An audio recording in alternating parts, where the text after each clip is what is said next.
Welcome, everyone. You're listening to How We Heal the podcast. I'm Kira Noel, medical intuitive, your host. Our sponsor is the medicinebuddhawithin.com, intuitive training for all. Check out their website and be registered to be invited to all the upcoming trainings. Now let's begin our show.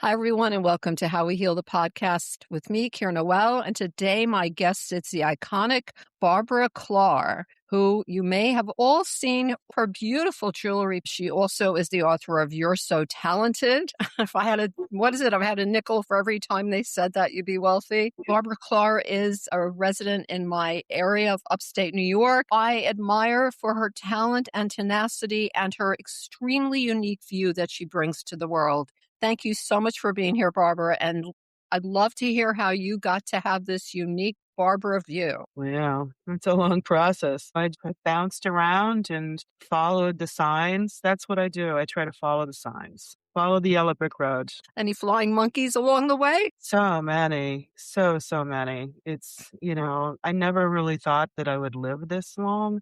Because back in the day when I lived in New York City, and even when I was in Cleveland, it was live fast, die young. And so I didn't really, I was a plotter. I've always been a plotter. Like I've had dreams and I've tried to make them come true. But then I also, what do you do to make God laugh? Tell him your plan. Right. Good luck with that. Exactly. And take us back to your origination and your move from, what was it?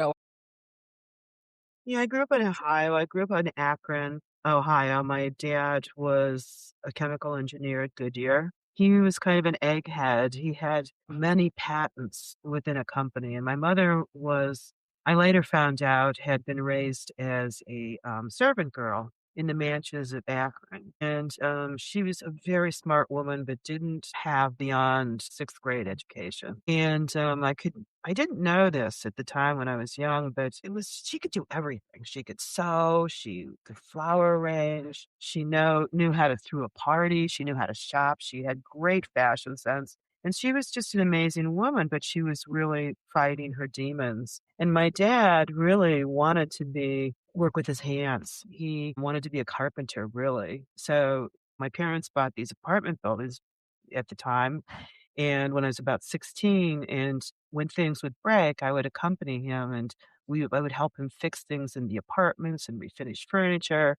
And to kind of like escape my mother's demons, I was in the workshop with my dad, or I was at her Sears sewing machine making tapestry bags out of, upholstery material like Janis Joplin was wearing at the time. So I just stayed out of the fray and worked in the basement. And it's really funny how most of my studios until now have been in basements. It's That's such your a favorite weird place. thing. Yeah. It seems to be. And this is the first time I have really natural light, big windows.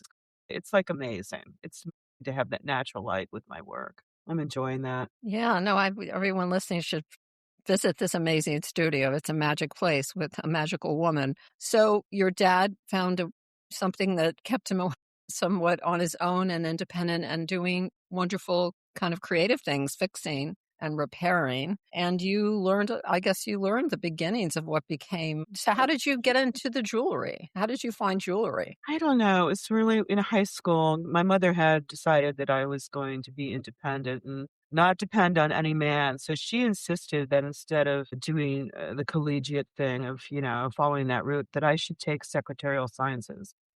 So I I was in secretarial sciences for a couple of years. During that time in high school, I met a young man called Jim Jarmusch, who's now a well-respected filmmaker. And I met him in acting class because I had to do something beyond secretarial sciences. So we began dating, and his world was so different than mine. For example, when I was at 16, he taught me about dark wood.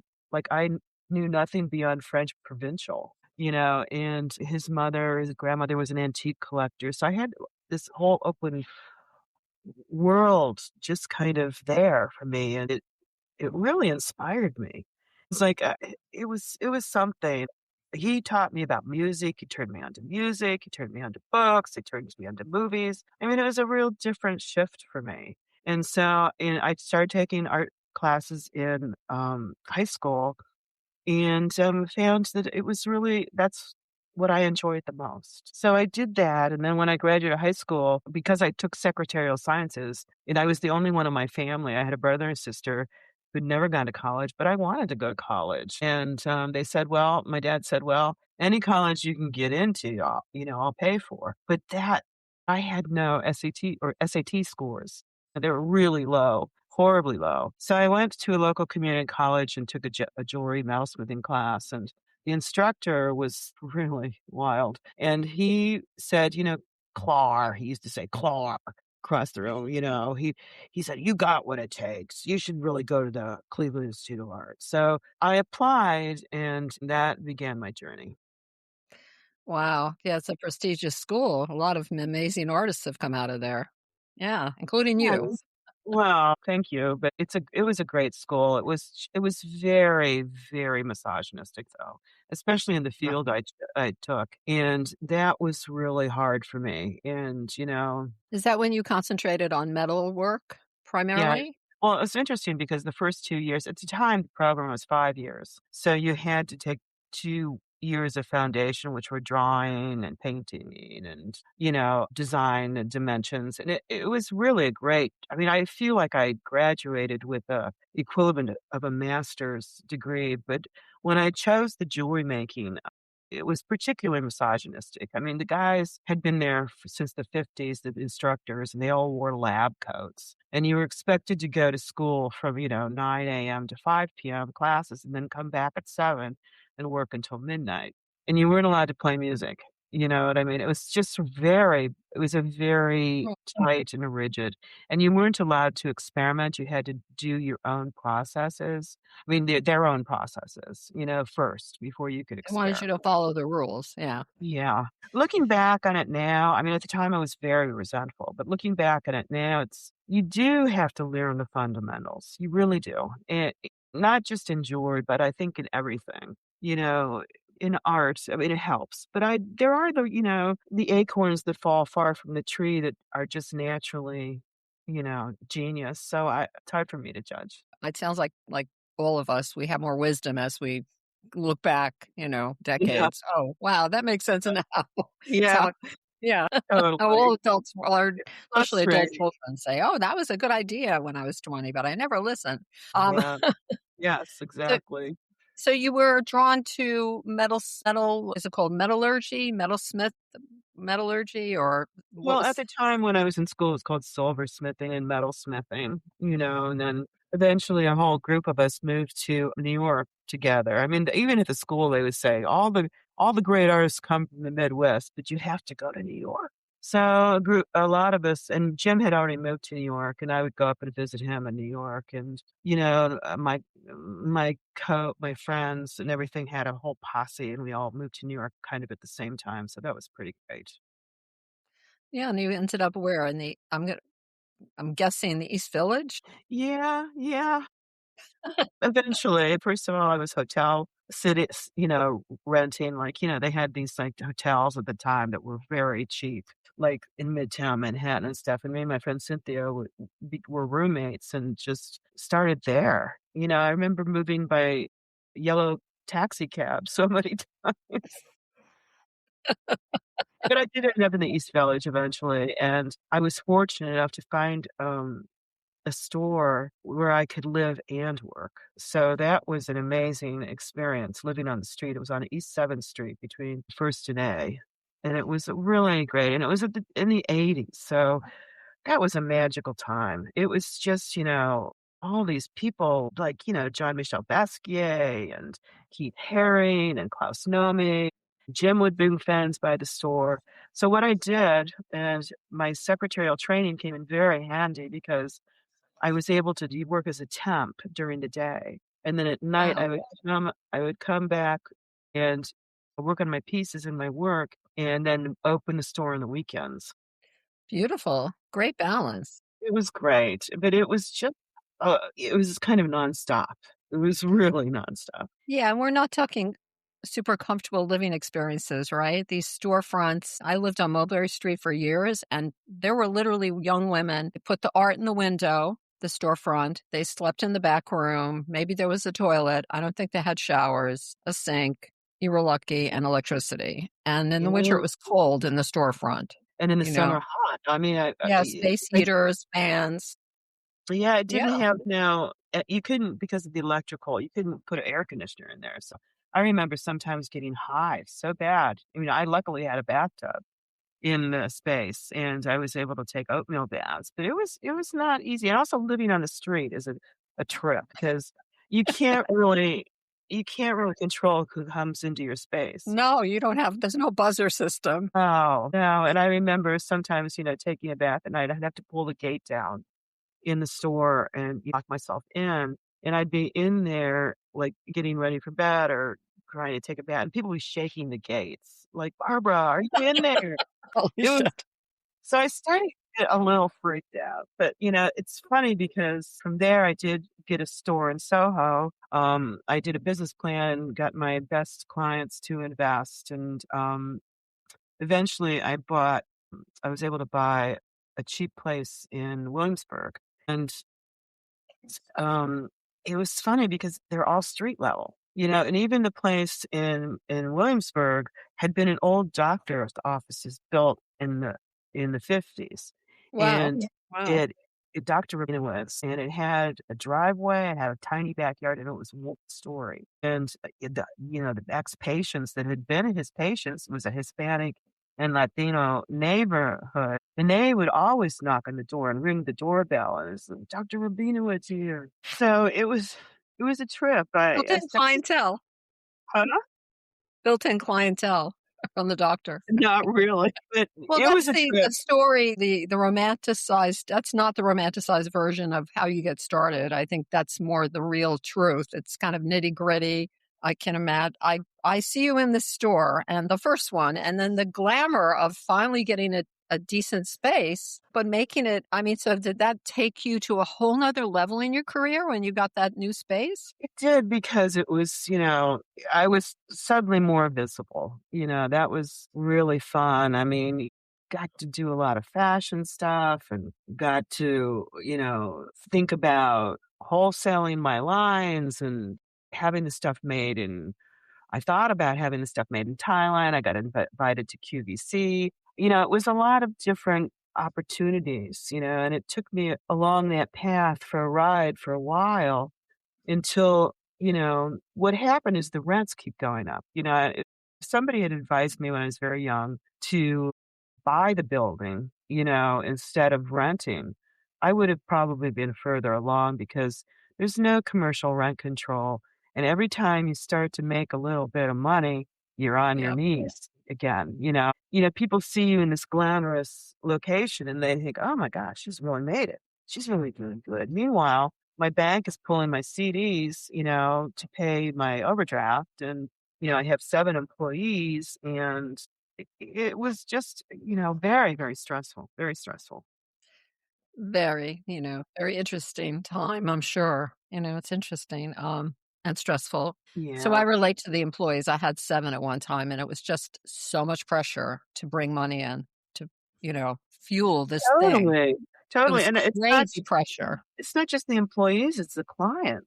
I Yeah. never Oh, had a day off. I mean, I wrote this blog post called Jewelry Emergencies. Can you imagine someone needing jewelry emergency? I mean, it's, like, wild, even on what was supposedly my day off, I'd get frantic telephone calls, and it was just never ending. it makes it, yeah, because you were someone who brought the glamour and the artistry, and you were fun. I'm sure it's fun for people to work with you, and, you bring the peace, and it's so you never started mass producing your pieces, Barbara? I did. I had about 20 years of doing wholesale to stores, and it was a tough experience. I mean, mass production is not eventually, I learned mass production is not something that I wanted to do, but that Okay, was a long yeah. journey. My biggest order I'll never forget was, like, wholesale to Barney's in New York, and I had made these incredible 80s style, I called them pouch belts. They were in leather and they had metal accents on them. Barney's buyer saw them and made me do all these changes. It was a $15,000 order at the time, and that was my biggest order ever. I delivered it, and it took them that was right before their bankruptcy, and it took them 6 months to pay me. And that was so I basically fronted them, their income, and finally, my business partner at the time finally called them and said, "Look, I'm coming into your offices tomorrow, and I'm going to handcuff myself to your chair. I have a few great novels I'm gonna read, and until you pay us, I'm not going away." I got a check within a week, which was luckily it was just fighting to get paid was a real other experience, and you're getting half the money that you get at retail, and generally it's net 30, sometimes net 60. It's very hard to build a business around that without Yeah, but unless you have a big wallet, so you need a deep pocket. Yeah, that's really hard. That's really hard. So tell the audience about, you had your jewelry has been displayed on covers of magazines, I'm sure on shows. I read some of these. Your jewelry's been featured on In Style Magazine, the New York Times, Vogue, Women's Wear Daily, Veronica's Closet, Judging Amy, Meet the Parents, Wall Street. It goes the Eurythmics. It goes on in a video. They think of you as this one of the few jewelry designers who can bring it to all these amazing other artists and kind of eclectically merge with them and bring some new ideas. So how did that happen? How did you get on all these? How this media explosion occur? well, I mean, it's New York, I mean, the That's New stylists York. the stylists are around, designers are around, they come into the store. It was great fun. It was really the visibility was really fun, but eventually it just was too much for me. I became slightly agoraphobic from living, so much street level and experiencing that. I mean, what's really funny to me is I think I was 33 and I was the interesting part, becoming agoraphobic slightly because of being on the grounds level. I developed a security system because I couldn't afford theft insurance, right? So I had the security system where I would if somebody came into my store and I wasn't easy with their presence, or I just didn't feel like they might steal from me or something, I had a double cylinder lock installed in my door, which means you needed a key to get out. So I would take the bar from the pull down gate and which I kept in the corner and hold it by my side and quietly go to the door and take the key out, close the door and take the key out of the lock. A couple times I had to do this because, people were stealing. And that was like my security. That was my theft insurance. You needed something. Yeah, that's pretty creative. I think there's some locks in your jewelry. Am I right? I've always been obsessed with locks and hardware. I mean, when I was with my father and we had to repair stuff, we'd spend a lot of time in the hardware stores. And I loved hardware. I loved just the way things fit together, the engineering of them. And I do like locks. I like making my own locks. Commercially, even on a pendant or a necklace, you need to hold the chain together with the lock. And what you can get commercially is so poorly designed and technically deficient that I started making my own. And that was really fun. Some of the locks would take 6 months to create, to engineer so that I could mass produce them. So did your did your dad get to see this jewelry you make? Yeah, but I think he was really at the time, I had made the decision to be a lesbian, and he was really I don't know if he blamed himself, I don't know what the story was, but he really cut off contact with me at the time that my business was really booming. Oh, I I'm don't know. sorry. I mean, I wouldn't let him go. I would call him and try to talk to him and stuff. But my brother was a mechanical engineer, and he had been a Hell's Angel, and that's his motorcycle was some of my main inspiration. First I thought I wanted to be like Jesse James creating chrome for bikes. And then my sister was a computer engineer and she created all of these at the time, years and years ago, the disks that went in computers that contained all the information. and sometimes she would give me the little discs, and they were so beautiful. They were like little maps, like, they contained so much information, and I said to my dad, I said, "Dad, do you realize that all your kids are engineers, in some form or another?" And he said, "Nope, really never thought about it." He just wasn't like he was an egghead, a loving father, but he wasn't present. He didn't connect that way. Yeah, Right. it's sad. Well, I think most men of that generation weren't encouraged to be connected emotionally. Totally. Of I like, think you're right. it's tough, Yeah, tough. Even now, young men have to be taught, have an open heart. I think it's the job of being a parent to teach the young men to be open up to the feminine energy, to bring healing. yeah, and I think it's really inspiring. I have a lot of young people in my life, and I just adore them. I mean, they're just so young people I know are not on a straight and narrow. They're artists, they're struggling in New York City or up here in Woodstock, and they're trying to be creative and make a living. I mean, I feel like it's so much harder now than it I do was. too.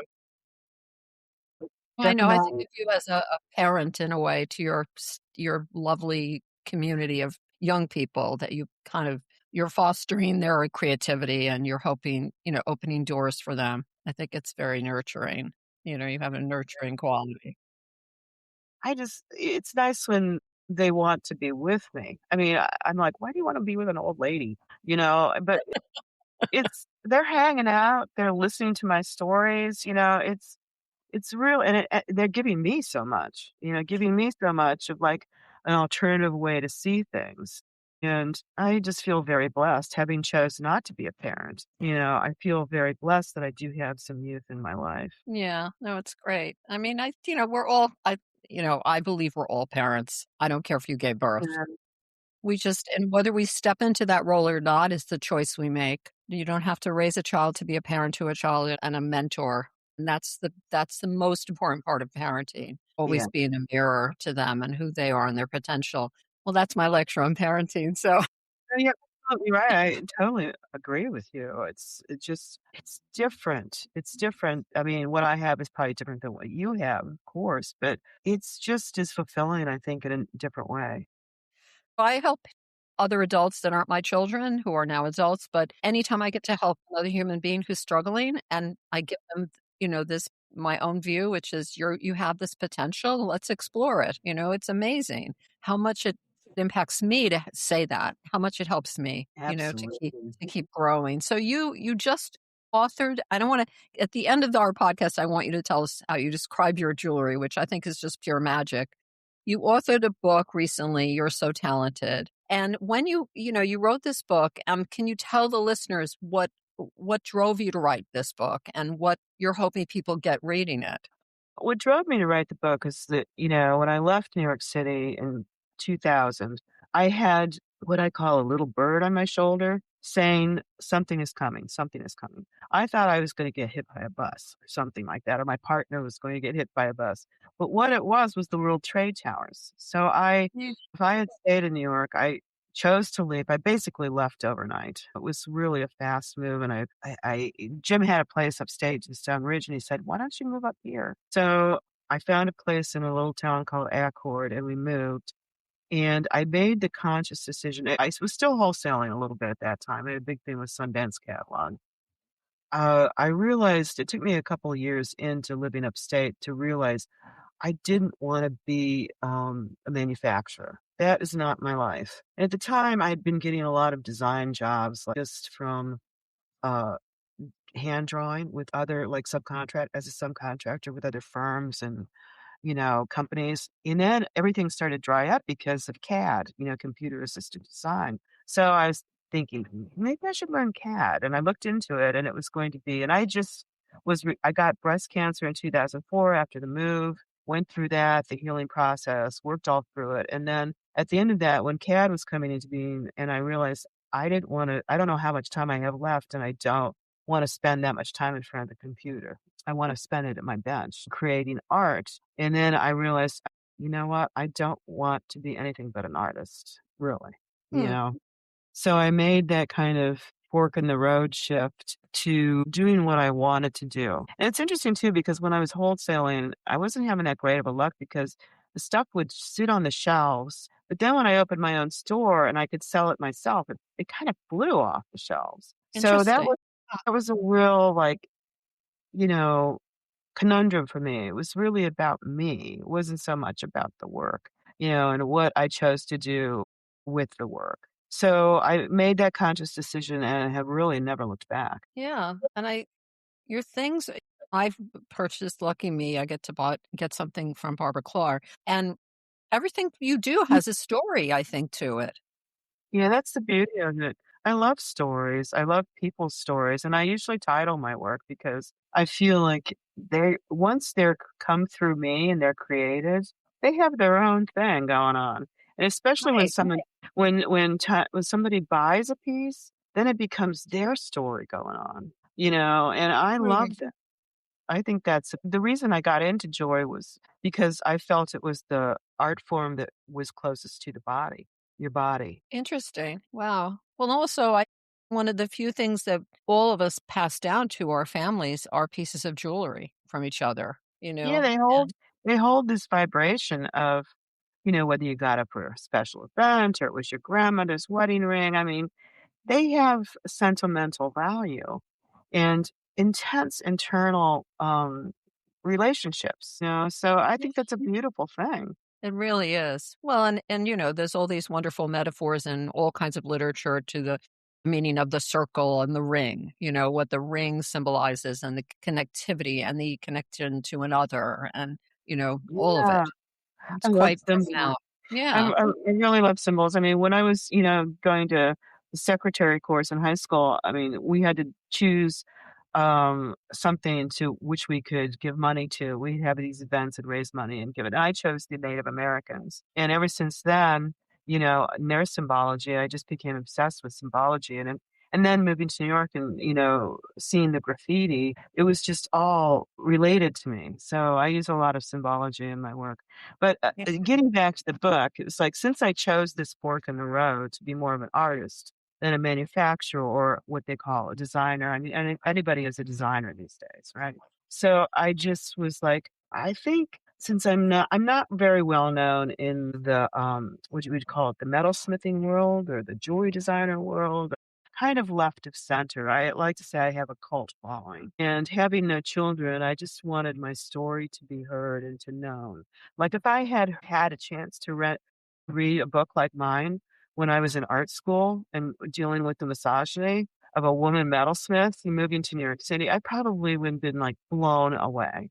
It would have Yeah. helped me so much. So that's really why I wrote it. No Well, other and I reason.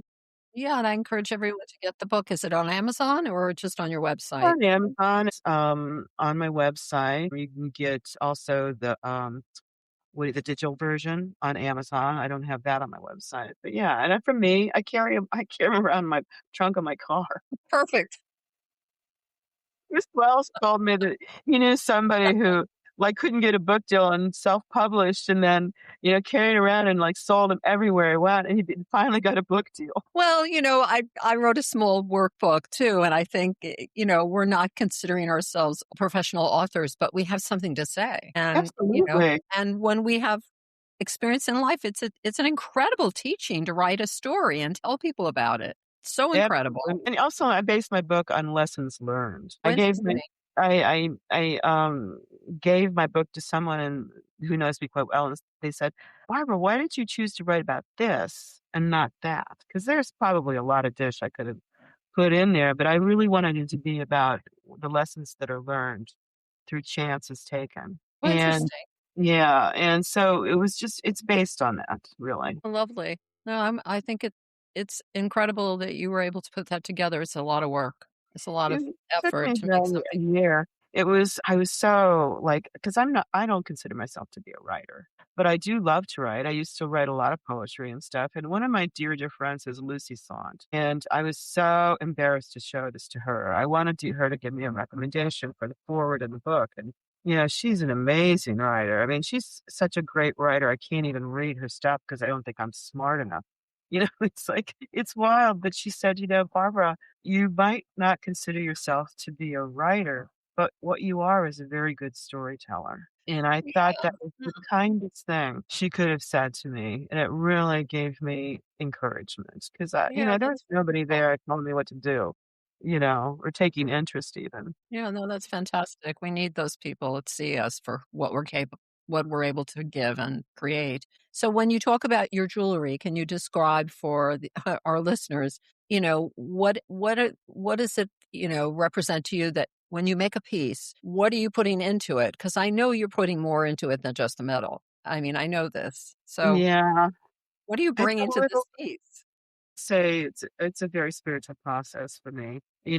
I have these tattoos on my inner arms that there's an arrow going in and on my left arm, and then an arrow going out on my right. So I like to think that the energy is flowing into my left hand and flowing out through my right hand. And it's like it's just energy and vibration and intent. That's what I'm putting into it. But I'm also really a big fan of history, the history of jewelry, the history of the world, the history of symbols. So I'm grabbing from all these different cultures and historical time periods and putting them into my pieces. Well, and yeah, and they feel when I wear something from you that I have, I always feel like I'm carrying something from, medieval times to now, Yeah. when mankind woke up and Yeah. stopped creating bloodbaths and we got enlightened and then we got educated and then we started sharing and now we're in another blowing up period.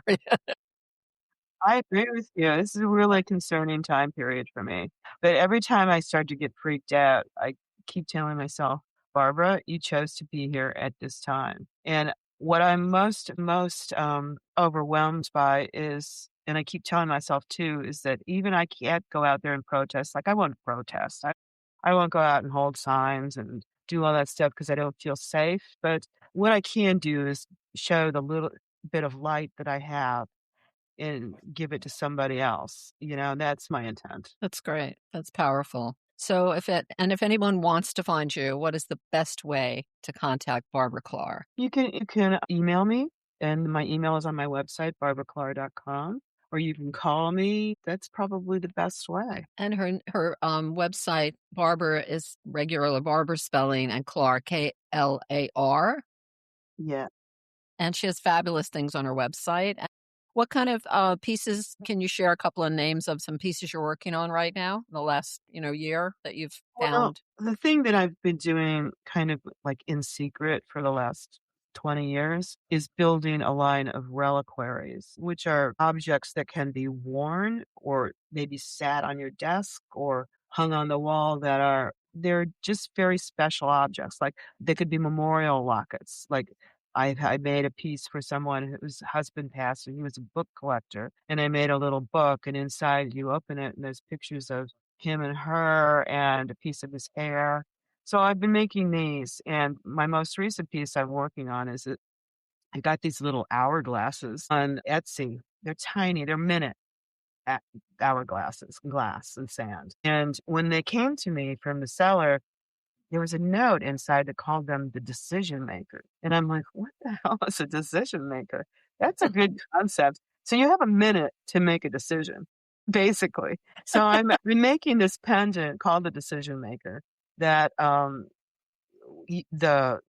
hourglass will be functional, but it's about 3 inches and you can swivel it and use it as a timer. And so that's something I'm very excited about. And also the brooch I had mentioned before, the things we carry, that is going to be something it hasn't come to me in completion yet, but I'm working on it. So when you're doing jewelry, are you doing a wax mold primarily? Not often. I mean, what's No. going on now with the price increase in metals and labor has been just like stunting all jewelers across the world. But so I've been doing more fabricating. I can make something from a flat sheet of metal, or if I'm doing like maybe rings like I made for you, I'll carve them in wax with stones and have my clients review them, in the wax, and then they will be cast in a casting method. So I can do just pretty much everything technically, except Yeah. some stone setting. I don't. No, and do you want people to come and meet you see your studio and invite you? Are you inviting people to come and purchase through going to the studio, or you're interested in that so they can, feel the piece and get to know the story, or the website is a better way to buy from you? It's really I mean, I love meeting people. I love I have a little showroom. My workshop is in my home. It's a very magical place. I call it the little hobbit house because it's tiny and like my first store was, it's organized like a little ship. Everything is so, like, compact and but it's also very magical because it's in the middle of the woods, and it's come to find out it's on the ley lines near Overlook Mountain. So it's a very magical place. I've done some of my best work, and I love having people here. It's just, I encourage an appointment to be made, reach out, and I can do drawings if somebody wants specifics. I do a lot of commission work. I do a lot of resetting stones, recreation of maybe grandmother's wedding band, you know, into, a new wedding band. So I love to have people come by. Absolutely. But, Great. I have a pretty extensive website too. So that's good too. Cause I have some pieces that I just create over and over again. Right, they're like they become the standard. I've seen a lot of things around holidays that are really magical and special, and, while we're talking, I was seeing you do a PBS special. I had a vision of you, someone Yeah. a young person is in your studio, and you do a little bit of a kind of an unscripted but well-edited half-hour segment on, I don't know what to call it, but you will. Wouldn't that be fun? I just saw it because you have what I love about doing the podcast, and you like podcasts as well. I love hearing your story. My gosh, how am I going to get to know it unless I listen to it? Yeah. And who's listening unless we create these things? So the more opportunity to bring story to people to broaden that audience. And we desperately need stories about nurturing our own spiritual path, which is what you have become. You're a Absolutely. spiritualist who creates beauty. Through stones. I mean, I studied the healing arts through gemstones in the 80s, and I've been working with gemstones for healing purposes a long time. So it's like I can usually tell what stone is good for somebody, or generally I even tell people if you're attracted to a stone, say somebody loves amethyst. Amethyst is purple and translucent. It's beautiful. And if you're attracted to it, that means you need more connection with your higher self and, channeling consciousness from above. So I love that part of my work. I mean, gemstones to me are like just candy. You can eat them. They are I mean, I love stones. I'm a stoner. Yeah, the stoners, I baby. got stones all over the place. It's like they find me and we get together and we're inseparable. Absolutely. People have come and gone, but stones do not leave me. Yes, that is true. Well, it's so great to have you here today. I know there's a whole nother podcast here, even diving into the spiritual path that we both keep working on. Yeah. Wonderful, wonderful work that you do. It gives us all a piece of little light. It's a light in the world. It's just another light. That's exactly why I do it, and I feel blessed to be able to do it. And I'm going to invite you as a healer to bring a little piece of light wherever you go in other parts of the world and leave it there to connect the dots between from your light to the whole world needing light. I just have to you can either include this or not, but, when I first moved to Woodstock 10 years ago, and I live off of Saugerties, West Saugerties Woodstock Road, and I don't know if you've seen this, but there is, a pine tree along the route that's decorated like Christmas, like a Christmas tree. And it's there year round. It's been there since I've moved here for 10 years. I mean, the ornamentation comes and goes. And when I first moved here, I saw that and I thought, that's wild. That is so Woodstock. So I wasn't here a week and I took something and I hung it on that tree, and that's kind of what I like to do in my travels is leave something here, leave something there. Yeah, a little bit of light, a little Barbara light. Yeah, Yeah. a Yeah, you drop gotta of our give it little away. wisdom. Yeah, Yeah, give it away. I give away as much of my work as I can for, community wonderful. efforts and stuff like that. Yeah. Let's share the light. Yeah, that's it. And grow it. For goodness Mhm. sake, Yeah, grow it especially now. these times. Yeah, it's desperate times right now. Grow it now. It's That was the true. origination of this podcast. I had to get off my hands and stop biting my nails and do something positive. Well, it's great. And I love the way you're spreading the word, and I love the way you listen and the questions you ask. So I think you're doing what you intended to do. Thank you very much. I Yeah. appreciate it, Barbara, and thank you. And again, everyone, go to her website. If you were not ready to make that amazing piece of light come to your life yet, put it on your radar. It will grow in you, and you will be finding your match one day with Barbara Klar. Thank you, Kiera. That's very sweet. Thank you. Great to see you. Thanks You so too. much. Bye. We want to thank the following people: Jennifer Maidman for original music. Listen to her on iTunes and Spotify. True English of Upstate Podcast Studio for sound and recording engineering. And all our executive producers. See you next time.